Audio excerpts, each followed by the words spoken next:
Okay, so I think we're going to go ahead and get started. It's 5:30 straight up. I do want to let everybody know before we start that we are live streaming this meeting on YouTube. And that link will be available for any parents or community members who weren't able to attend tonight. We'll be able to share that link with Amy after the presentation so she can get that out to anyone who is interested and would like to watch this after the live stream. So my name is Katie Lindstrom. I'm the director at the Pacific County Health Department. I also have Lori Ashley, who is public health nurse and our lead contact tracer on the call as well, and she may be answering questions as we get into this. So thanks everybody for being with us. Just going to go through a slideshow real quick to provide some information about the process and also some specific details about the current cases at the Ocean Beach School District. And then we'll have some time at the end for question and answer. Go ahead and feel free to use the chat box as we go. Put your questions in, and then we will read through those at the end. And also we'll be able to take verbal questions from anybody who might be joining us on the phone. All right, so first of all, I just want to talk about what happens when there is a positive case in the school. So this is our process when we do have a positive case. So first of all, public health is notified of the positive case. We receive this notification generally from the lab who did the test. It's possible that it could come from the school if, for example, the student lives out of county or something like that. But in this case, we received the notification from the lab that there was a positive case. That positive case is instructed to isolate for a minimum of 10 days or until symptoms improve without medication plus 24 hours, whichever is longer. The first step also involves the case investigation. So as soon as we find out about a positive, the public health nurse, typically Lori, will contact the positive case. She will interview them. She's going to find out all of the people who that positive case may have been in contact during their infectious period, which infectious period is going to be 2 days prior to when symptoms started. The next step then is the school provides to public health a list of all potential contacts. So these are all of the people who the student potentially could have exposed at the school. Now, it's important to note potential contacts does not equate to close contacts, but it is the grand list of people that we need to have. And we use that big list of people to whittle down and determine who is actually a close contact. And that happens during an interview. Our contact tracer will contact all of the potential contacts. And then depending on a whole bunch of different factors, the public health nurse will determine if that potential contact is a close contact. And if they are, a close contact will then be instructed to quarantine and also get tested for COVID. And that quarantine lasts 14 days, regardless of whether or not that close contact goes and gets a negative test or anything else. That's a 14-day quarantine. And then finally, decisions to close classrooms or an entire school building are going to be made in consultation with the district, and it really depends on the individual circumstances. In this case, the decision was made to close down the 2 classrooms where we have the positive cases, and there was not a decision to close down the entire school, and I'll explain a little bit more why here in a minute.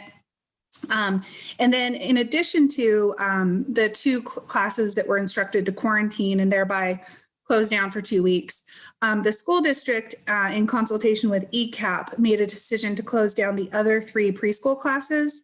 And I believe that was due to lack of staff. All right, so I had mentioned that the first thing we do is we contact the school and we get a list of all potential contacts. So what is a potential contact?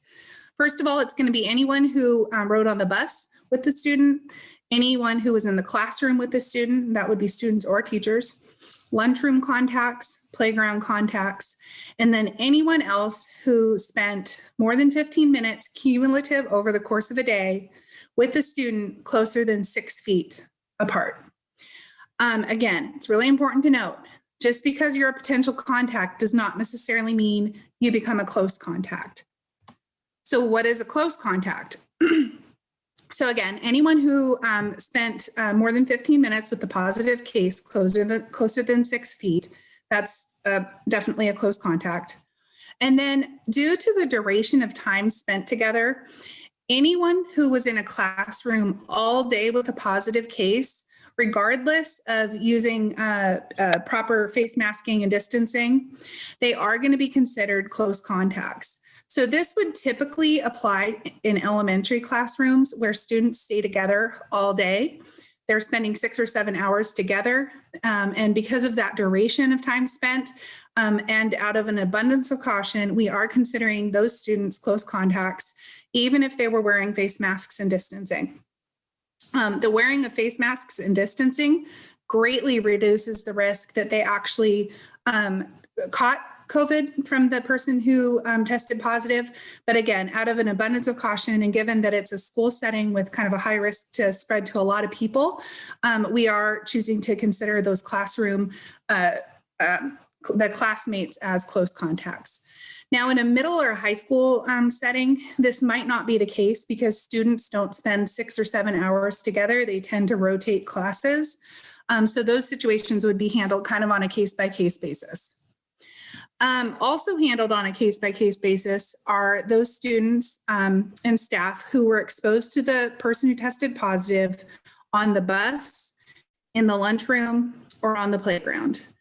I'll give you an example. On the bus, if the person who tested positive was sitting at the front of the bus and their bus ride took 20 minutes to get home, so you've got the greater than 15-minute time exposure. Any students who were sitting around within 6 feet of that student on the bus are going to be considered close contacts. Now, a student who's sitting at the back of the bus would not be considered a close contact because they didn't have that proximity to the positive case. And then also, if the student who tested positive was only on the bus for 5 minutes because they lived close to the school, then nobody on the bus would be considered a close contact. So that's kind of an example of how that case investigation works and those factors that go into determining if somebody's a close contact or not. So this slide is just to kind of reinforce that it's very important that if you do get called by public health, that you answer the call. If you do get called by public health, again, you're not necessarily a close contact, but you may be, and that call is going to be designed to determine if you are a close contact or not. So by answering the call, we're able to determine that, potentially help you get tested, and then if you're positive, help protect the people who are around you from getting infected. So it really is the way that we kind of can put a stop to the spread of COVID is through this contact tracing effort. So it's really important that if you do get a call to answer that. So here are the details of the current cases at Ocean Beach School District. So there are currently 2 cases. One of those cases is confirmed. That case, the confirmed case, is in the preschool. That individual is in isolation for a minimum of 10 days or 24 hours after symptoms improve, whichever is longer. The last date of potential exposure was Monday, the 19th. Classmates and close contacts are on quarantine for 14 days, which lasts through the end of November 2nd. That means students are going to be able to return on November 3rd. And then the decision, again, was made to close the other 3 preschool classes for 14 days due to lack of staffing. But those students in those other 3 preschool classes are not on quarantine. They just aren't going to have school because the logistics of running the school without all of the staff I think was too difficult. Now, the other student is a probable case. The reason that this student is probable is because they are a close contact of a confirmed case. They have not actually tested positive on a PCR test, which is the test that we use to confirm cases. We expect those results before the end of the week. But again, out of an abundance of caution, because they are a close contact of a confirmed case, they are considered a probable case. And because of that, that individual is in isolation. And all of the students who are in that student's class are going to be considered close contacts. So again, the classmates from the second grade classroom are currently on a 14-day quarantine. If the PCR test for that student comes back negative, we would reevaluate the need to quarantine the second grade classroom. All right, so what about other students and staff who are in the building? So students and staff who were not in the classroom with the positive cases and who have not been identified as a close contact, and you would know if you were a close contact because you would have received a call from public health by now if you were.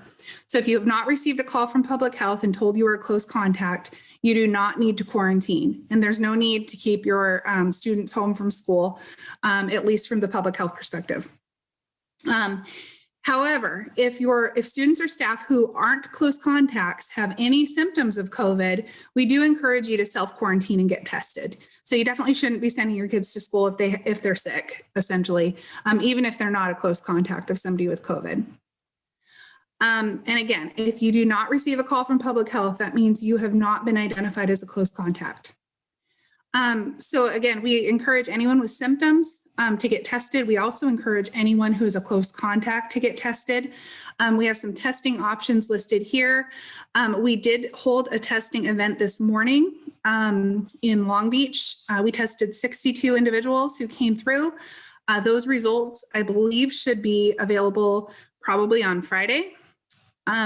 For anyone who was not able to attend that testing event, who is symptomatic or a close contact, you can call the EOC at 642-9407 and get scheduled for our drive-through test, our regular Friday drive-through test.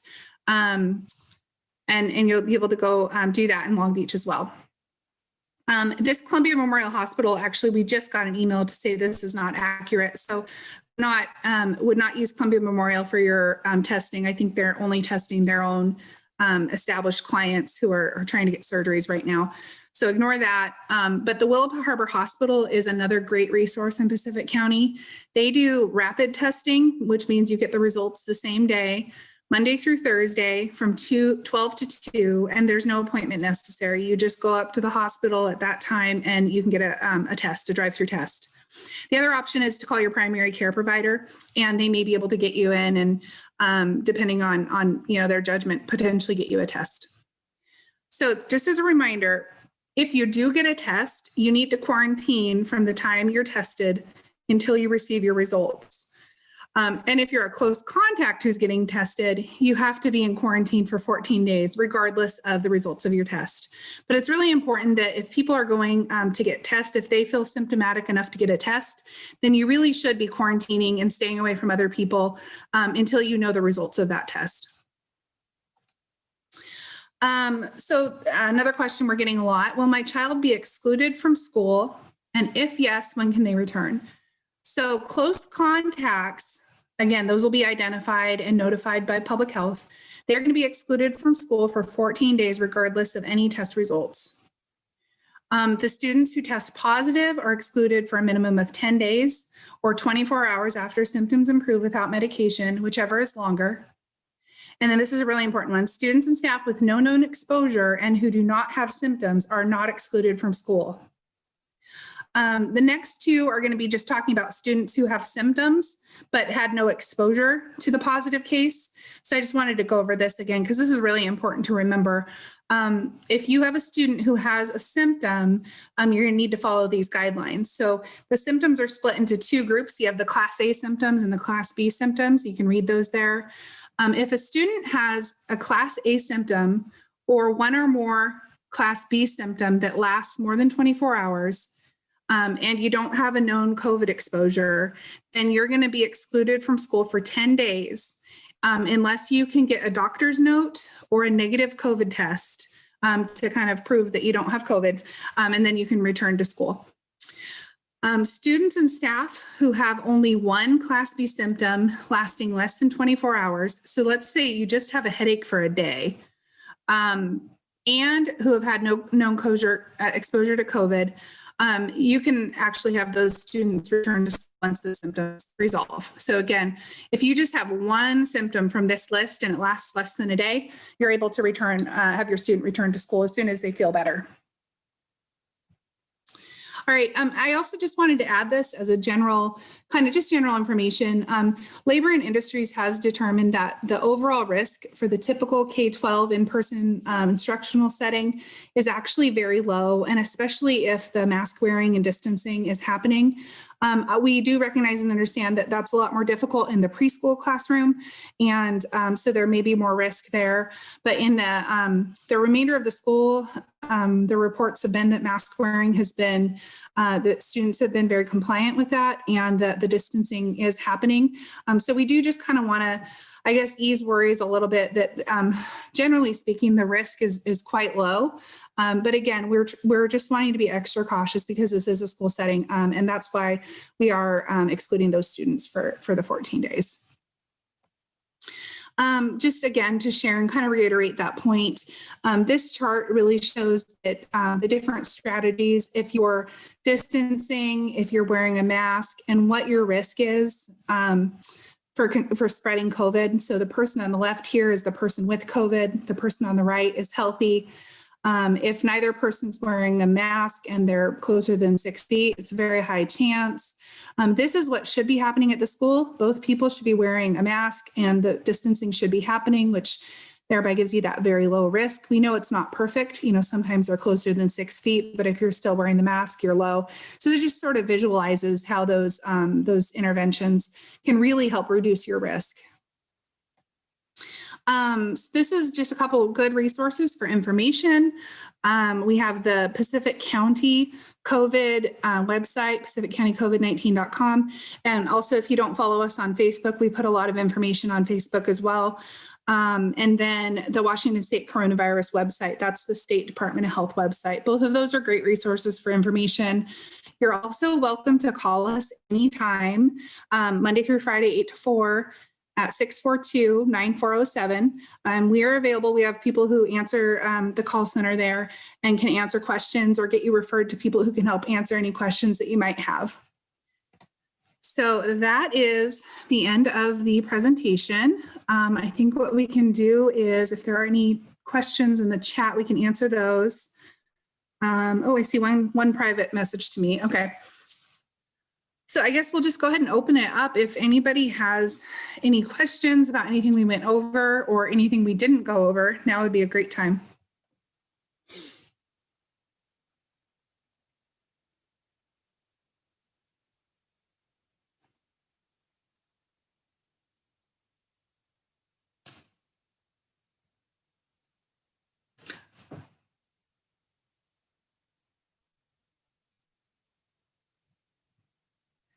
Okay, I will turn it over to Amy. Do you have anything, Amy, that you would like to add from the school perspective? Anything else that should be shared? I really don't have a lot. I don't really have a lot. My internet's not real stable, so if you can't hear me well, I'm sorry. I just want to point out that the chart you showed with the Class A and Class B symptoms is a recent update to the guidance that we've been given. I just want to point that out in case you had your child sent home in a prior time and the guidance was for you to be out longer. So we're implementing that new guidance now. And we hope that everyone is well. I think there's a lot of students ill at Long Beach. We have a couple bugs going around. It's highly unlikely that everyone's got COVID. It's just, that time of year. But we are eager to find out what the test results say, and hopefully this hasn't spread any farther. So I echo that exactly. And thanks for mentioning that. That is new guidance that just came out within the last week or so. Okay, well, if there are no other questions, we will go ahead and wrap up for tonight. Again, we just want to say thanks for being on the Zoom, and reach out if you have any questions. We're happy to help, and we're here to answer questions and help you find the answer if we don't know it. So we hope everyone has a great night, and thanks for being with us.